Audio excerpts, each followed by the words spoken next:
Kembali di Net Bali, kesal karena tidak diberikan uang oleh ibunya seorang anak bakar rumah orang tuanya. Dari pengakuan pelaku, uang tersebut rencananya untuk membeli hadiah pernikahan untuk istrinya. Didi Setiawan, 27 tahun, pria pengangguran ini kini harus mendekam di sel tahanan Polsek Denpasar Barat. Pasalnya dia nekat membakar rumah orang tuanya sendiri karena tidak diberikan uang oleh ibunya. Rencananya uang sebesar 3 juta rupiah tersebut untuk membeli hadiah pernikahan bersama istrinya.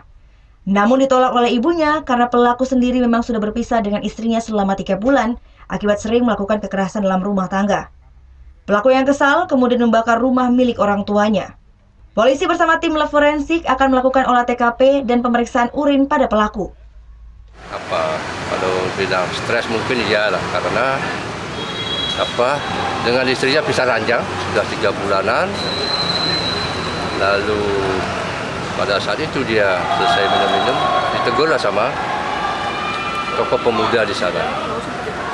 Ya, mungkin dia sempat berhenti, lalu dia keluar, informasi saksi di sana di TKP keluar.